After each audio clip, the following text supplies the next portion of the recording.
Et si vos micros sans fil et vos retours AIM pouvaient être sur un seul bodypack, partagez une grande bande de fréquence de 8 MHz dans un seul système pilotable à distance et qui prend seulement un U dans un rack. Aujourd'hui, on découvre le système Sennheiser Spectera, une vraie révolution avec du coup de l'audio bidirectionnel et du contrôle, tout ça sur 8 MHz avec la technologie WMAS.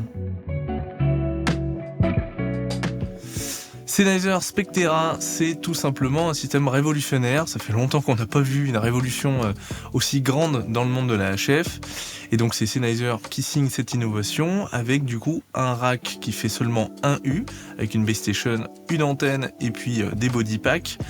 La vraie révolution, c'est que du coup on va embarquer jusqu'à 64 canaux dans ce 1U, donc 32 in et 32 out. Vous avez la possibilité de gérer des dizaines et des dizaines de body packs qui sont capables de faire de la bidirectionnalité, c'est-à-dire que vous pouvez envoyer du signal et également en recevoir. Vous allez donc pouvoir brancher votre micro ou votre instrument sur le body pack et également avoir vos retours in-ear monitor. Alors ce qui est intéressant et ce que Sennheiser a bien compris, c'est qu'avec la bidirectionnalité des flux, on va pouvoir du coup contrôler entièrement nos body packs à distance et également recevoir de la télémétrie qui est super importante dans un monde live comme aujourd'hui.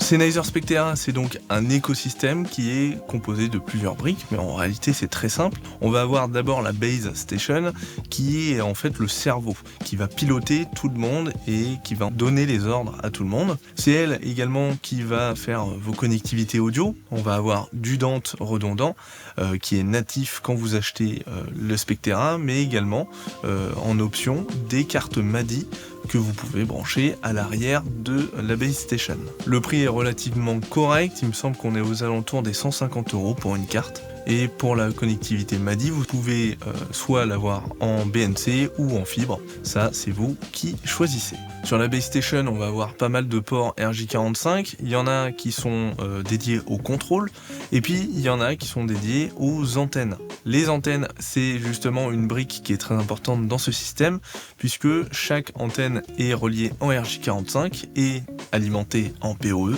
Alors attention, c'est pas du réseau sur IP qui transite entre la base station et l'antenne. Vous ne pourrez donc pas switcher ou router tout ce qui se passe entre les deux, mais par contre vous pourrez avec un adaptateur fibre convertir le signal qui est envoyé en Ethernet en fibre, et dans ce cas là vous pouvez emporter votre antenne à plusieurs kilomètres de la base station. Après dans les antennes, évidemment on va avoir les body packs. Les body packs qui sont de très bonne facture, très honnêtement. Ici on va avoir une BA70 qui est plutôt standard chez Sennheiser, qui est assez peu onéreux et qui se recharge très vite. Vous pouvez notamment avoir ce genre de chargeur avec des adaptateurs BA70 qui vous permettent de charger jusqu'à 16 batteries en même temps. Et vous avez également un retour RJ45 si jamais vous voulez monitorer le tout. Certains seront déçus, mais on n'a pas de la possibilité de mettre des piles. BA70 obligatoire pour les Spectera SEK. Alors en termes de contrôle, c'est assez simple. Vous allez avoir le bouton d'alimentation qui est ici, et puis un potard qui est également cliquable. Donc vous allez avoir plusieurs informations. Et puis vous voyez ici, il n'y a pas de LED d'allumé, et pourtant j'ai bien des informations qui sont affichées. C'est tout simplement parce que les SEK sont munis d'un écran ink paper, il me semble, et en fait vous avez une rémanence de l'écran lorsque vous n'avez aucune alimentation. Donc c'est très utile typiquement ici pour savoir le statut, donc il est en off, et le nom de l'artiste qui est paramétrable évidemment. Sur le dessus on va retrouver deux connectiques, une pour l'antenne et une pour un micro. La connectique pour le micro, c'est du Lemo 3 pins, donc plutôt universel et très solide. Et puis on va avoir un port 3,5 mm pour le jack de vos retours. Pour information, j'ai déjà vu des personnes qui l'utilisaient pour faire une sortie d'enceinte en wireless, et ça fonctionne très bien parce qu'en fait vous avez une double amplification à l'intérieur, un DSP qui est d'extrême qualité, et tout ça, ça fait que franchement, j'ai jamais entendu un son aussi bon sur des AIM en HF. Évidemment, tout ce flux-là est numérique, donc vous allez avoir une compression, mais qui va différer en fonction du settings que vous allez choisir. Plus vous allez aller dans du RAW, c'est-à-dire du non compressé, et plus en fait vous allez avoir une utilisation assez énorme sur l'antenne. Honnêtement, je n'ai jamais entendu quelque chose comme ça. J'ai des fois l'impression d'être carrément branché sur la console. Lorsque le SEK est allumé, on va avoir évidemment un rétroéclairage, et puis on va avoir aussi des informations quand on clique sur le bouton rotatif de par exemple la batterie, et puis on aura également le niveau d'écoute, mais là actuellement je n'ai pas d'antenne de brancher, donc il n'est pas capable de savoir quel est le dernier niveau d'écoute. Il faut savoir que de toute façon tout ce que je vais vous présenter là est amené à bouger, et bouge assez souvent, puisque c'est la première fois que Sennheiser font ça, mais typiquement ils ont ouvert un Discord, tout simplement un chat de communauté, qui leur permet d'être extrêmement attentifs au retour des utilisateurs, puisque les utilisateurs du coup peuvent donner leur retour d'expérience en direct à des ingénieurs de chez Sennheiser. Et franchement, c'est un pari réussi, puisqu'il y a déjà des améliorations dans les mises à jour qui viennent d'être sorties, qui ont été demandées par des utilisateurs. C'est également hyper intéressant de regarder le Discord, même en tant qu'utilisateur qui ne participe pas forcément au développement du produit, puisqu'on va avoir des cas d'utilisation du système qui sont quand même assez énormes dans d'autres tournées, etc. Et donc c'est toujours bon d'avoir en fait des contacts qui utilisent ce système dans des grosses tournées, au cas où le jour viendrait où on devrait acheter 120 body packs pour une tournée. Assez de blabla sur le SEK. La dernière brique ne se trouve pas ici, mais sur mon PC, puisque c'est le logiciel Linkdesk, qui est en fait un logiciel donc installé en dur sur votre PC, qui permet de planifier, d'exploiter et de paramétrer tout l'écosystème Sennheiser Spectera. Mais vous avez également, typiquement quand vous avez déjà un show qui roule, comme moi avec les faux plafonds, je démarre jamais en fait le logiciel Linkdesk. Je vais directement sur la Web UI, donc un site web ne nécessite pas Internet évidemment.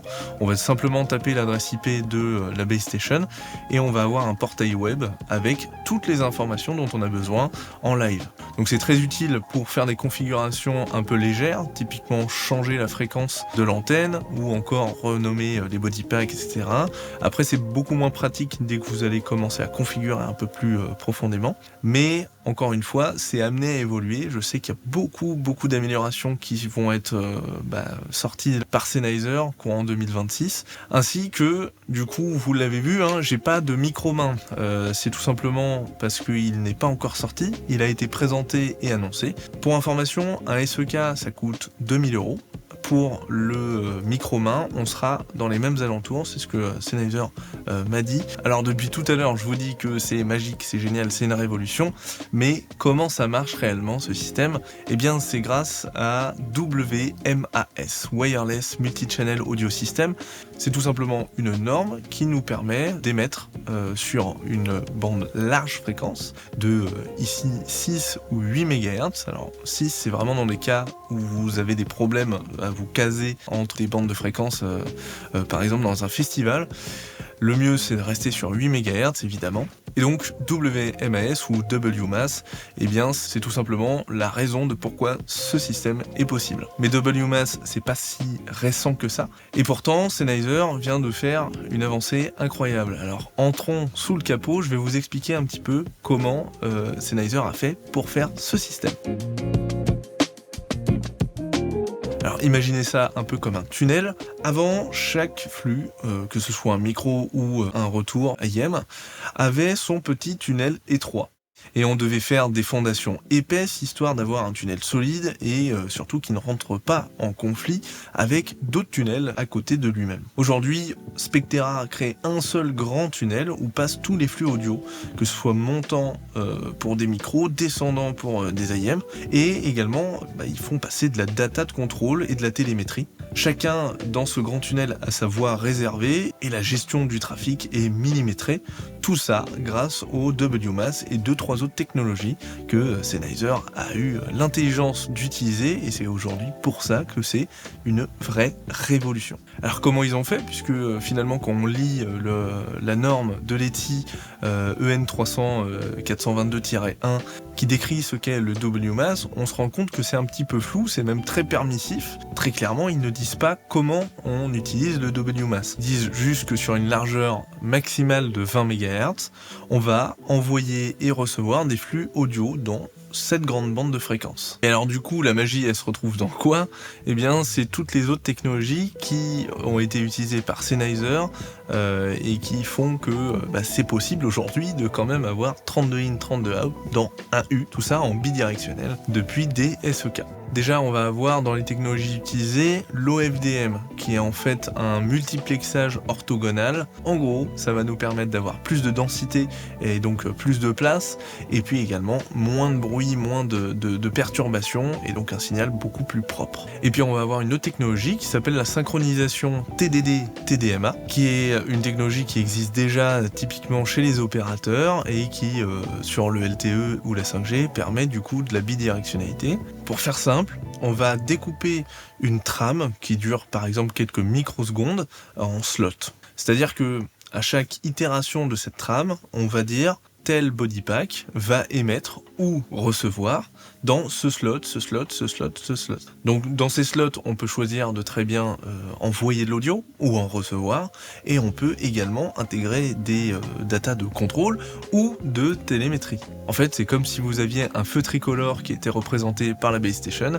et qui disait, toi à la voiture, tu vas passer à tel moment et tu vas passer dans tel sens. C'est là où Sennheiser est très fort, c'est qu'ils ont compris que ce système est super ingénieux, mais on va avoir des problèmes de résilience. C'est-à-dire que si jamais on va avoir une trame qui se perd, on va être, ou partiellement, on va être incapable de la reconstruire. C'est pour ça que Sennheiser a décidé de faire des mécanismes de résilience avec notamment de la redondance.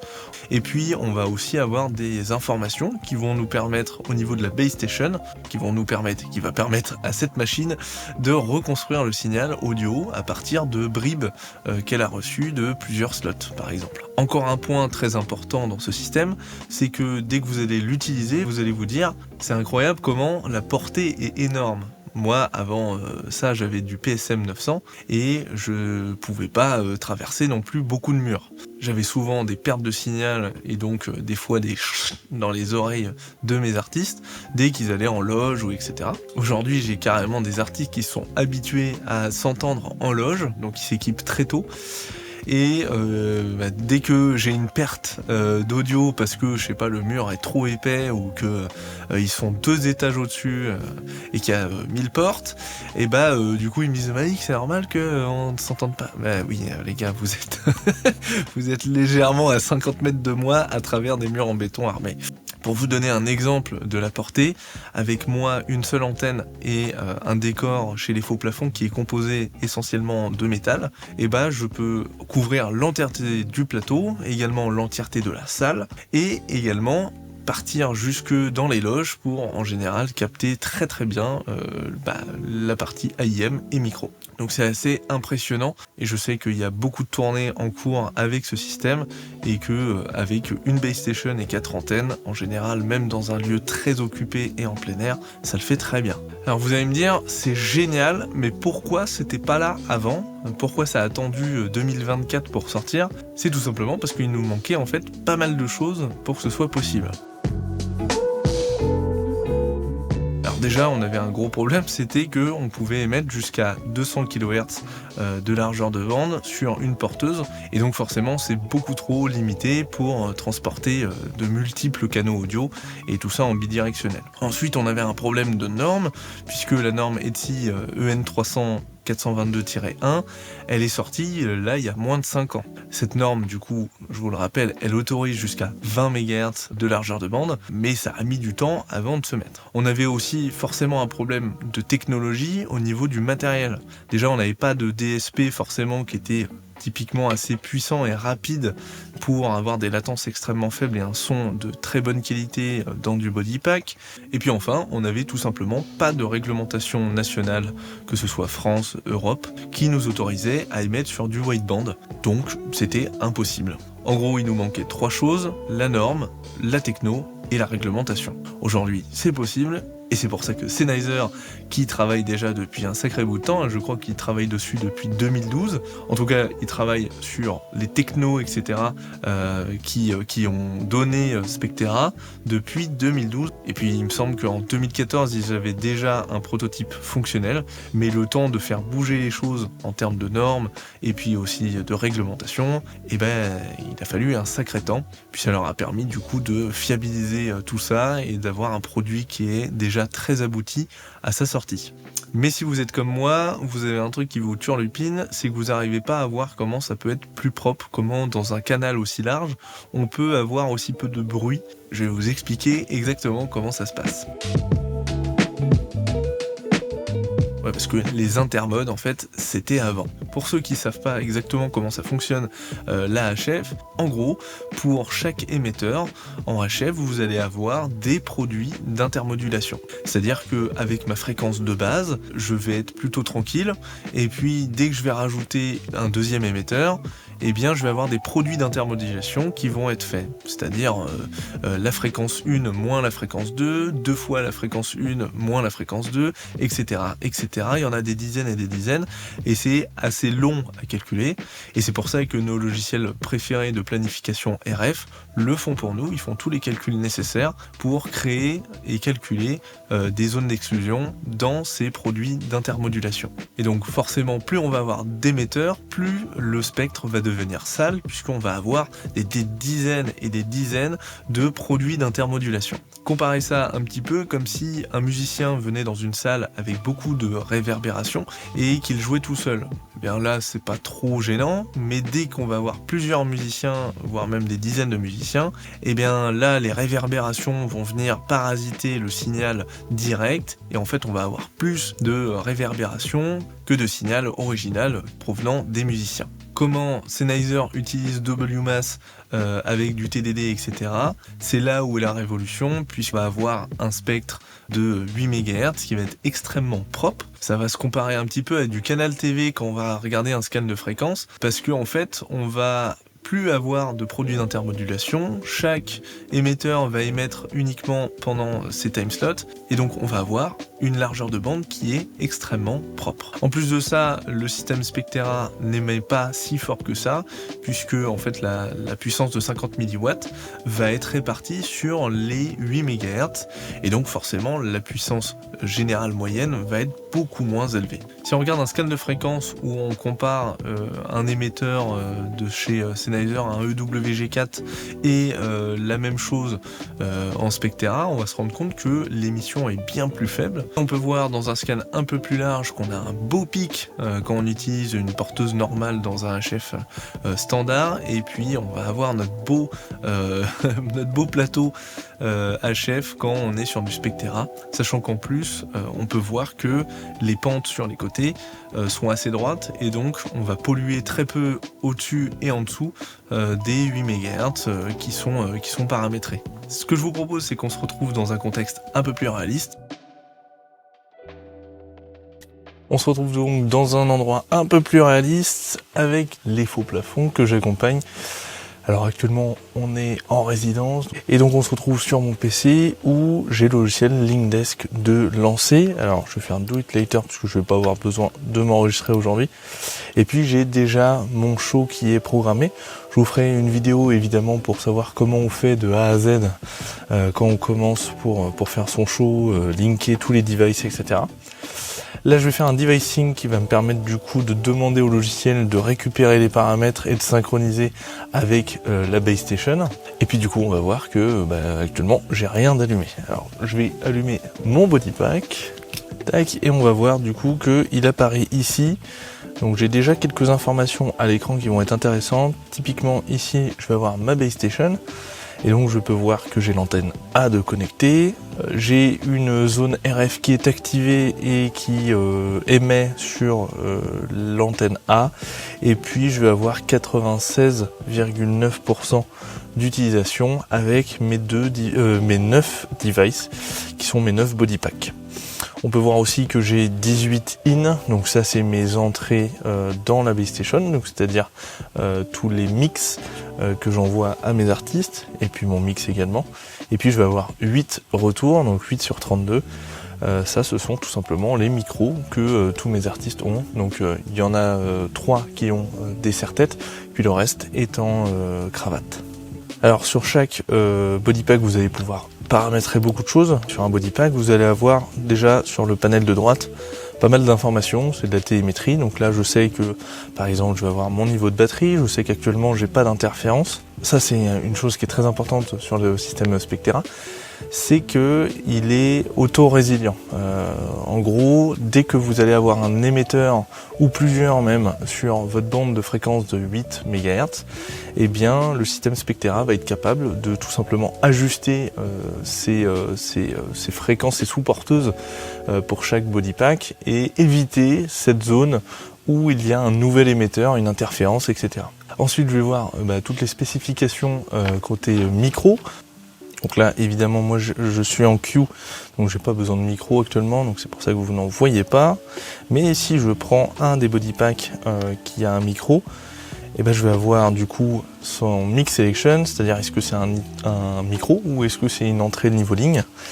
Je vais pouvoir lui envoyer un test tone, et puis je vais avoir tout ce qui est préamp, low cut, etc. Je peux voir déjà ici le mode de liaison audio et puis également les audio channels, donc dans quelle sortie ce micro sort. Ensuite je vais avoir la partie AIM avec la balance, le volume que je peux piloter à distance du coup. Je peux aussi mettre du coup des limites minimum et maximales. Et puis pareil, on va avoir le audio link mode plus les entrées. Et puis ensuite on va avoir des pairing details, c'est-à-dire à quelle base station le body pack est appairé. Je vais avoir aussi sa RF channel, nous on est sur la 1. Il faut savoir que sur chaque base station, vous allez avoir jusqu'à 2 RF channels. Et donc ces RF channels, en fait, vous allez en avoir besoin suivant votre utilisation. C'est pas vraiment l'antenne en soi qui a une capacité, c'est la RF channel. C'est-à-dire sur 8 MHz, combien je mets de audio link mode avec des SEK, etc. Vu que j'ai allumé un body pack qui a un micro, on peut voir directement que j'ai son niveau de batterie ici. Et j'ai aussi son niveau mic, c'est-à-dire qu'est-ce qu'il reçoit. Et puis je vais avoir aussi le niveau d'entrée AIM. Je vais avoir le gain pour le micro et puis ici je vais avoir aussi son niveau d'écoute et puis je vais avoir le casque. Ça représente le fait que le port jack soit branché, donc ça me permet directement de savoir si jamais j'ai un de mes artistes qui a perdu ses ears, typiquement. Sur le mien, là on voit que le casque est vert, donc tout va bien. Côté base station, on va aussi avoir pas mal de paramètres si jamais je clique dessus, mais surtout de la télémétrie. Déjà, on va voir tout l'état matériel, donc tout ce qui est température, etc. On va voir quelle alimentation est branchée. Là, j'en ai qu'une sur 2. Et puis, pas mal d'indications aussi sur tout ce qui est routing, word clock, et puis sur mes antennes. C'est ici également que vous allez pouvoir uploader un firmware. Il faut savoir que sur le système Spectera, vous avez un seul fichier à télécharger sur le site de Sennheiser et ce fichier en fait contient l'ensemble des firmware pour les SEK, donc les body packs, l'antenne mais également la base station. Si je vais sur RF Channel 1, on peut voir que j'ai pas mal d'informations sur ce channel là et typiquement je vais avoir mon nombre de connexions avec les audio link mode qui sont représentés ici. Alors c'est pas vraiment ici que on va choisir ça, mais je peux edit route. Donc c'est là où je vois tout mon routing. En réalité, vous l'avez également ici dans Routing Editor. Le Routing Editor vous permet non seulement du coup de faire du routing de base d'IO, mais aussi de choisir les audio link mode. Donc ça c'est une partie que je préfère changer sur le logiciel et pas sur l'interface web pour l'instant. Il faut savoir que tout ça, ça change beaucoup. Il y a pas mal de mises à jour qui sont faites. Mais typiquement là j'ai un calcul automatique, enfin en fait un niveau visuel de ce qui va se passer quand je vais changer d'audio link mode. Donc là on est sur la partie AIM, mais je peux aussi faire la même chose côté mic. et donc je peux choisir un Audio Link Mode qui me va. Donc là évidemment c'est grisé puisque du coup je suis soit déjà dessus, soit je dépasserai, je serai en overload de ma RF channel, mais on peut voir qu'elles ont des caractéristiques différentes. Côté micro c'est la même chose, vous avez pas mal de settings qui sont différents. Donc ce qui change réellement c'est la latence, la qualité audio, la portée et puis aussi la consommation de batterie. En plus de du coup votre capacité d'antenne qui est plus ou moins utilisée. Channel Use sur celle-là utilise seulement 0,8% de l'antenne, mais vous voyez que par exemple si je vais sur du RAW, low latency, on est à 12,5%. Dans le MD Manager, je vais avoir tout simplement la gestion de mes body packs, donc c'est ici que je peux les voir, et les unpair ou mettre en pairing mode, c'est-à-dire ajouter des body packs. Il suffit de maintenir appuyé sur un body pack pour le mettre en mode appairage comme une enceinte Bluetooth. Donc c'est très très facile encore une fois. On va se mettre dans l'interface web qui pour moi est parfaite dans le cas où on est sur de l'exploitation, donc pas du paramétrage. C'est ce que j'utilise moi au quotidien avec les faux plafonds. J'ai même plus besoin du logiciel. Et donc en fait j'ai toutes mes informations dont j'ai besoin déjà sous les yeux. Donc typiquement je vais avoir leur niveau d'écoute, je vais avoir est-ce que mon signal de l'antenne est bien reçu par le body pack, est-ce que moi je reçois bien le signal du body pack, je vais avoir le niveau de batterie, je vais avoir également les vues-mètres pour le micro et également ce que j'envoie. Je vais avoir mes IEM settings qui sont représentés par ces pastilles-là. Et puis je vais avoir aussi tout ce qui est routing, donc les infos de où ça rentre, où ça sort dans la base station. Je vais aussi avoir des contrôles sur l'antenne. Alors là c'est grisé puisque vous avez un système de master slave pour le link desk. Donc là il faut que je me déconnecte et là on voit que le read only est parti. Je vais pouvoir du coup muter mon émission. Donc là typiquement on voit que je ne reçois plus rien et dès que je vais activer la RF channel, eh bien ça va se resynchroniser. Vous pouvez donc avoir jusqu'à 4 antennes par RF channel plus des antennes dédiées au scan. Évidemment il n'y a que 4 ports donc il va falloir choisir ce que vous voulez faire. Bon malheureusement on a été interrompu, ils sont revenus de pause déjeuner. Bref, donc on peut voir à droite que j'ai pas mal d'options sur les interfaces audio, donc on peut directement changer ça ici. Et puis pour faire un frequency scan, donc si vous êtes comme moi et que vous avez qu'une antenne, désattribuez l'antenne de la RF zone et ensuite vous pourrez l'attribuer au frequency scan. Donc il y a 3 options que vous pouvez changer, même sans rien changer, d'avoir un scan qui est très fin. Hein, vous voyez la résolution est assez élevée. Dans ce frequency scan, il nous montre aussi où sont nos RF zones. Donc il y en avait une qui n'était pas paramétrée pour moi et l'autre qui était la RF1. Et une fois qu'on a terminé notre scan, on remet l'antenne dans sa RF zone. Et vous avez également un audio level page, donc où vous voyez tous vos niveaux, que ce soit d'entrée ou de sortie. Et enfin l'audio I/O où vous pouvez retrouver tout votre routing. Bon, j'espère que tout ça, c'est pas trop du charabia et que vous avez pu voir un petit peu tout ce qu'on peut faire avec le système Spectera. Je vais continuer à faire des vidéos dessus de toute façon beaucoup plus détaillées avec des vrais tutoriels. Là c'était plus une présentation générale. N'hésitez pas du coup à me poser vos questions en commentaire et à vous abonner, à liker. Merci beaucoup à Adrien et Charlie de Sennheiser qui m'ont aidé et qui ont relu un petit peu ce que j'ai écrit, histoire d'être sûr que je dise pas de bêtises évidemment. N'hésitez pas à me dire si vous voulez plus de vidéos sur le terrain. Je travaille beaucoup avec un groupe qui s'appelle Les Faux Plafonds et qui font des percussions et de la musique avec des instrucs, donc des instruments qui sont faits avec de la récupération. Donc c'est un cas très très spécifique et très intéressant. Je tourne avec en LV1 et avec les Spectera depuis un petit moment maintenant. Donc voilà, n'hésitez pas à me dire si ça pourrait vous plaire que je vous explique un peu mon setup et comment je travaille. On se retrouve du coup la prochaine fois. C'était Malik. Ciao.